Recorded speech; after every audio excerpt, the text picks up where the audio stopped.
Baiklah, saya akan menjelaskan manfaat dan dampak dari kebijakan ekonomi. Secara umum, manfaat kebijakan ekonomi terbagi menjadi 3. Yang pertama, stabilitas ekonomi. Yang kedua, mengatasi pengangguran dan meningkatkan kesempatan kerja. Yang ketiga, inflasi terkendali. Untuk itu, mari kita simak penjelasannya berikut ini. Okay, let's go. Stabilitas ekonomi merupakan dasar terciptanya masyarakat yang sejahtera. Stabilitas ekonomi tersebut tercermin dari seimbangnya jumlah peredaran uang dan jumlah peredaran barang yang berada di masyarakat. Kedua, mengatasi pengangguran dan meningkatkan kesempatan kerja. Kestabilan ekonomi bisa dicapai dengan adanya kebijakan moneter. Apabila kondisi ekonomi stabil, maka akan mengundang investor untuk membuka usaha dan memperluas usaha, sehingga berimbas pada tersedianya lapangan pekerjaan. Yang ketiga, inflasi terkendali. Inflasi terkendali merupakan tujuan setiap negara, karena inflasi yang terkendali merupakan cerminan stabilitas ekonomi. Adapun dampak kebijakan moneter terhadap perekonomian yaitu: yang pertama, pengaturan tingkat suku bunga.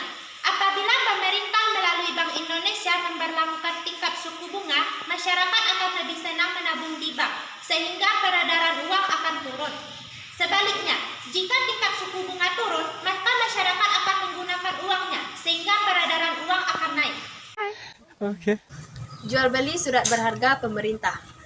Bentuk surat berharga pemerintah berupa sertifikat Bank Indonesia atau SBI, obligasi pemerintah, dan lain-lain. Apabila pemerintah menjual surat berharga, maka uang yang beredar di masyarakat akan berkurang. Dan apabila pemerintah membeli melalui Bank Indonesia, maka uang yang beredar di masyarakat akan naik. Yang ketiga yaitu cadangan wajib minimum. Kebijakan ini juga disebut dengan giro wajib minimum atau cash ratio yang berlaku untuk bank umum. Apabila pemerintah menaikkan giro wajib minimum, maka cadangan wajib bagi bank umum akan naik. Dampaknya adalah jumlah peredaran uang di masyarakat akan menurun, begitu sebaliknya. Pembelakuan kredit pada kebijakan ketiga terhadap perekonomian. Kebijakan pembelakuan kredit juga berdampak pada peredaran uang. Apabila pemerintah menggunakan 5C, yaitu capital, karakter, capacity, condition of economics, dan collateral, maka akan mengurangi jumlah peredaran uang. Apabila pembelakuan kredit dipelanggar, maka akan mengakibatkan jumlah peredaran uang semakin naik. Adapun dampak penerapan kebijakan fiskal terhadap perekonomian, yang pertama ada pengeluaran pemerintah atau government expenditure. Kebijakan ini dapat dilakukan dengan cara meningkatkan maupun menurunkan pengeluaran pemerintah. Kebijakan meningkatkan pengeluaran atau belanja negara dapat dilakukan ketika suatu negara mengalami resesi atau lambatnya kegiatan ekonomi. Apabila pemerintah menaikkan pengeluarannya untuk dialokasikan pada kegiatan bermanfaat atau produktif, seperti pemberian modal usaha atau insentif kepada pelaku usaha, akan berdampak pada meningkatnya kegiatan ekonomi.